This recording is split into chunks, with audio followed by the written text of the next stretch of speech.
তুই না দেশে থাকতে বলছিলি যে বিদেশে যাইলে ডাইরেক্ট কোম্পানির মধ্যে কাজ। বিদেশে তো আইসি ঠিকই, ডাইরেক্ট কোম্পানি তো আজ আজও পর্যন্ত চোখে দেখলাম না দালাল। তুই আমাদের কোন কোম্পানির মধ্যে পাঠাইছস?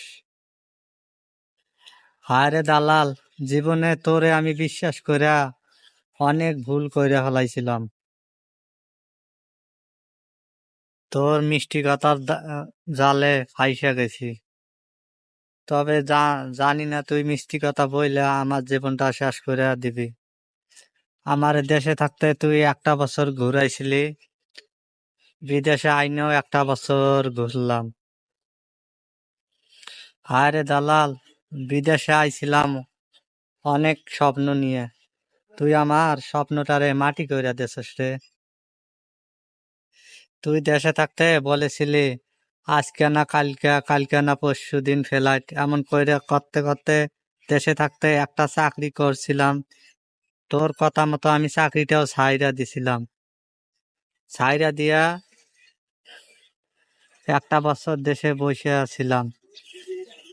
বিদেশে আয়াও 4-5 মাস পরে এক জায়গায় কাজ পাইছিলাম, কোনো বেতন টেতন পাই নাই। জীবনে আমি তোরে কি ক্ষতিতে করছিলাম? তুই যে বলেছিলি ডাইরেক্ট কোম্পানির মধ্যে কাজ দিবি, মালয়েশিয়া আইয়া কোম্পানি চোখেই দেখলাম না। তোর কারণে আমার তো লাইফ শেষ শেষ, আমার ফ্যামিলিটা অনেক অচল অবস্থায় আছে। একটা বছর থেকে কোনো টাকা পয়সা দেশে পাঠাইতে পারতাছি না।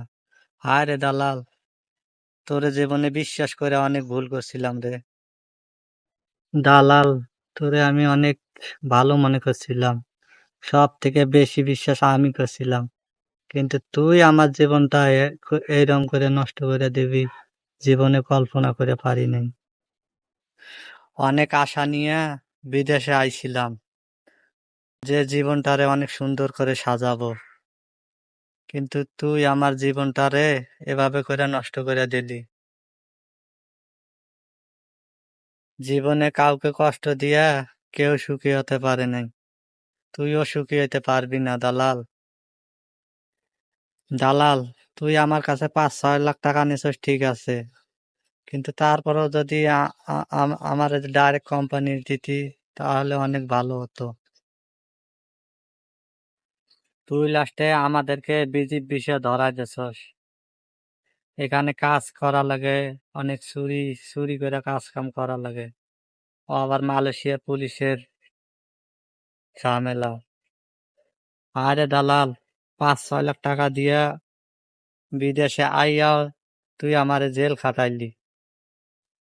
5-6 লাখ টাকা দিয়া তো বিদেশে আইছি সাপ্লাই দিছে লাইগা। আরে দালাল, কাউরে মনে কষ্ট দিয়া কেউ সুখী হতে পারে নাই, তুইও পারবি না। তুই খালি মনে রাখিস তোর বিচার একদিন না একদিন আল্লাহ করবে।